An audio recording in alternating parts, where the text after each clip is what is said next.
Bonjour à tous.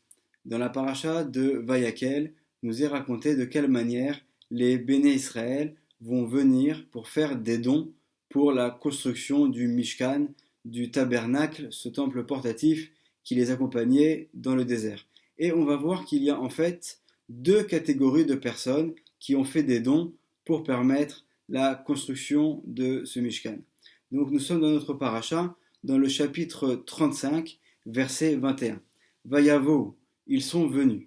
Kol ish asher nesao libo, toute personne qui portait son cœur. Là, ici, dans le texte, ce mot porter signifie plutôt élever. Toute personne qui a réussi à élever son cœur vers le haut. Donc c'est la première catégorie.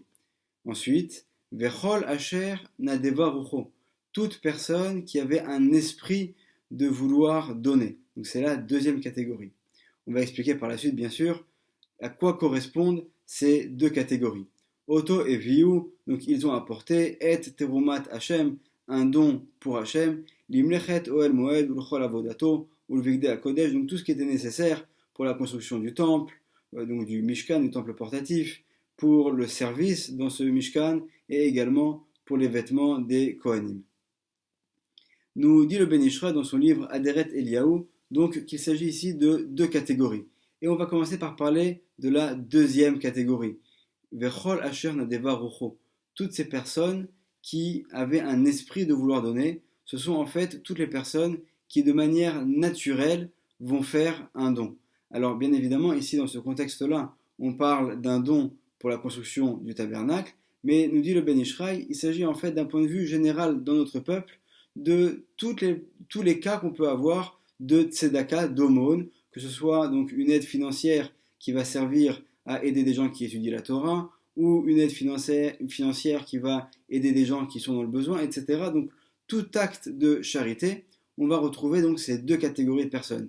Celui qui va donner de manière naturelle, qui a un esprit vraiment intégré en lui de vouloir donner, et ensuite également cette première catégorie, Kol ish asher nesao libo, toute personne qui va devoir lever son cœur. C'est-à-dire ici, lever son cœur, c'est quelque chose qui signifie qu'il y a eu un effort qui a été nécessaire pour pouvoir arriver à faire cette aumône, cette tzedaka.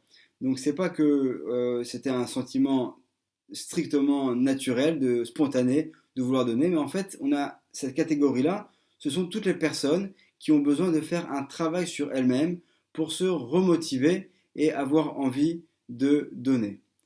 Alors la question qui se pose bien évidemment, c'est de savoir pourquoi est-ce qu'il y a ce besoin-là de se remotiver.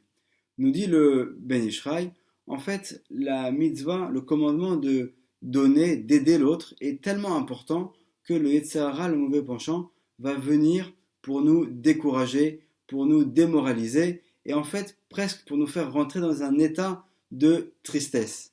Or, on sait que la tristesse dans le judaïsme est quelque chose de très très très négatif. Et c'est ce qu'on va voir tout de suite dans le livre Sha'ari Kedusha, qui a été écrit par Rabbeinu Chaim Vital, l'élève du Harizal. Donc, dans le livre Sha'ari Kedusha, dans la première partie, le deuxième chapitre, Rabbi Chaim Vital nous explique que de la même manière qu'il y a dans le monde 4 éléments fondamentaux, qui sont le feu, le vent, l'eau et la poussière de la terre, de la même manière, il y a également 4 traits de caractère qu'on appelle en hébreu des midot raot, des mauvais traits de caractère, qui puisent leur origine dans ces 4 éléments. Et quels sont ces 4 traits de caractère? Alors le premier, c'est la colère et la fierté, qui vient donc du feu. Le deuxième, c'est les mauvaises paroles, qui viennent du vent. Le troisième mauvais trait de caractère, c'est le fait de vouloir avoir des plaisirs superficiels, matériels, passagers qui sont négatifs. Et le quatrième, à notre grande surprise, c'est le fait d'être triste.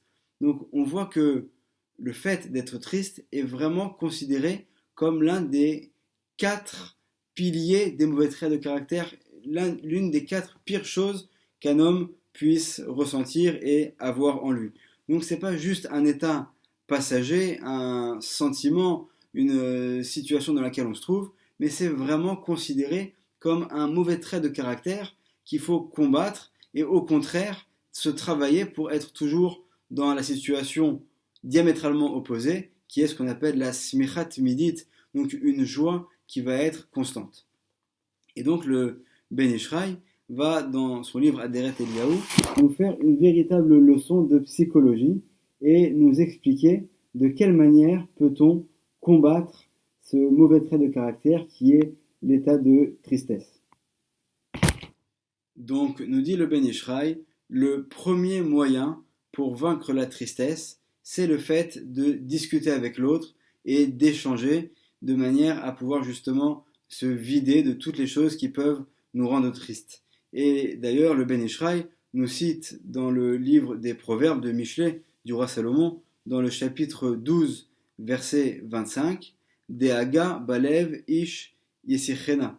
Donc lorsque l'homme a une inquiétude dans son cœur, alors il devra donc aller et discuter. De là apprend le Ben Ishraï et nous apprend à tous que lorsqu'une personne se sent triste, la première chose à faire, c'est d'aller et d'échanger avec l'autre, avec un proche, une personne vers laquelle on peut se confier, pour justement arriver à surmonter cette tristesse.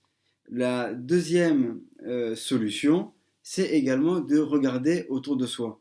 Et lorsqu'on regarde autour de soi, on va voir qu'il y a en fait des cas de personnes qui parfois ont eu des moments difficiles et ont réussi à les surmonter. Et par le fait de voir de quelle manière est-ce que l'autre a réussi à surmonter ces épreuves, alors nous aussi, on va trouver les forces en nous pour y arriver et réussir nous aussi à surmonter cette épreuve qu'on est en train de vivre et qui nous rend triste.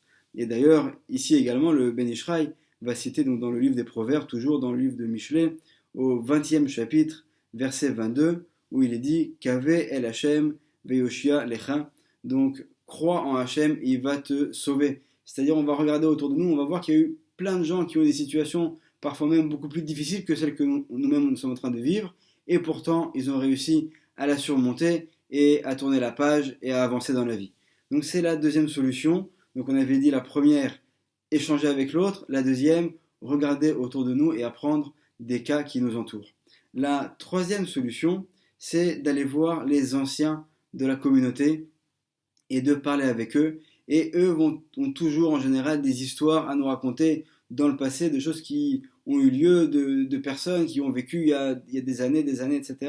Et qui ont eux aussi eu des moments difficiles et qui ont réussi eux aussi à les surmonter. Et on va apprendre pas seulement des gens qui nous entourent, mais également de cas qui ont eu lieu dans le passé. Donc on voit ces trois solutions-là que nous propose le Ben Ishraï pour arriver à surmonter un état de tristesse. Et ces trois solutions, on les retrouve également dans les Teilim, dans les psaumes du roi David, dans le psaume numéro 115. Alors, d'un point de vue littéral, ce Teilim, ce Mizmor, ce psaume, fait allusion aux nations qui donc viennent pour un petit peu se moquer de nous, qui sommes monothéistes, qui croyons que en Hachem. Et nous savons donc que, comme dit le verset, pourquoi les nations diraient-elles, où est donc leur Dieu? Or, notre Dieu est dans les cieux, il accomplit tout ce qu'il désire. Leurs idoles, donc on parle ici de toutes les nations, tous les peuples qui nous entourent, sont d'argent et d'or, œuvres de mains humaines. Elles ont une bouche et ne parlent point. Elles ont des yeux et ne voient pas. Elles ont des oreilles et n'entendent pas. Elles ont un nez et ne sentent pas. Donc, et il poursuit ensuite donc, le verset. Nous dit le Ben Ishraï, on peut comprendre également ces versets d'une manière différente. Donc je vais les relire et les expliquer pour comprendre donc en quoi est-ce que c'est lié à ce qu'on a expliqué donc, concernant notre verset de la paracha. Donc c'est le verset numéro 3 dans le psaume 115. Or notre Dieu est dans les cieux, il accomplit tout ce qu'il désire. De là on doit comprendre que toutes les épreuves qu'on peut avoir dans la vie viennent d'Hachem. Hachem accomplit tout ce qu'il désire, c'est-à-dire qu'il y a des choses qui nous dépassent et que nous devons vivre sans pour autant les comprendre, et ça reste malgré tout le désir d'Hachem. Leurs idoles sont d'or et d'argent, œuvres de mains humaines. Ici nous dit le Ben Ishraï, lorsqu'on parle d'or et d'argent, on fait allusion en fait à tous les cas de tristesse qui sont liés à la parnassa, à la subsistance, tous les problèmes que l'homme peut rencontrer dans son travail, les difficultés, les pertes financières, etc. Donc tout cela, en fait, c'est le résultat de la volonté divine et pour des raisons qu'on ne peut pas forcément comprendre. Alors que faire dans ces cas-là? La solution arrive tout de suite dans le verset suivant. Elles ont une bouche et ne parlent point. Donc nous ne devons pas être comme toutes ces personnes-là qui sont tristes et qui ont une bouche et ne parlent point, mais au contraire, on va utiliser la première solution qu'a proposé le Ben Ishraï, c'est-à-dire aller vers un confident et échanger avec lui pour justement nous soulager et passer cet état de tristesse. Donc c'était déjà la première solution qui est en allusion ici. Je poursuis donc la lecture du verset. Elles ont des yeux et ne voient pas. Et là, on fait allusion à toutes ces personnes qui sont tristes et qui ne vont pas appliquer la deuxième solution que propose le Ben Ishraï, qui est de regarder autour de nous et de voir qu'il y a autour de nous des gens qui ont eu des cas difficiles et qui ont réussi à les surmonter. Donc si on fait le contraire, on pourra nous aussi arriver à passer cet état passager de tristesse. Et enfin, elles ont des oreilles et n'entendent pas. Donc ça fait allusion au troisième cas, toutes ces personnes-là qui sont tristes et qui ne vont pas voir les anciens de la génération pour leur demander conseil, pour leur demander de nous raconter des histoires qui vont un petit peu nous réchauffer le cœur et nous remotiver. Et si on fait exactement l'inverse, alors on pourra arriver à suivre les conseils du Ben Ishraï et à surmonter cet état de tristesse. D'autant que le Ben Ishraï nous dit que la tristesse, non seulement qu'elle va affecter notre état psychique, mais même d'un point de vue physique, il y a certaines maladies qui sont provoquées par l'état de tristesse. Et cet état de tristesse, c'est également, nous dit le Ben Ishraï, un manque de émouna, un manque de croyance en Hachem, du fait que nous ne savons pas recevoir une épreuve que nous devons passer en comprenant que c'est la volonté d'Hachem et que nous, notre rôle, c'est de prendre les choses avec joie, bien que parfois c'est difficile, et de surmonter les épreuves. Et nous dit le Ben Ishraï, lorsqu'on a une épreuve, alors c'est une épreuve qui vient du ciel, qui nous est imposée par Hachem pour des raisons qu'on ne comprend pas forcément. Mais par contre, lorsqu'on vient et que nous-mêmes on se rajoute une tristesse, cette tristesse, personne ne nous l'a imposée. C'est nous-mêmes qui nous la sommes ajoutée. Et en ça, c'est dommage, puisqu'on pourrait, c'est déjà pas évident d'avoir une épreuve. Alors si en plus on en rajoute, c'est d'autant plus difficile.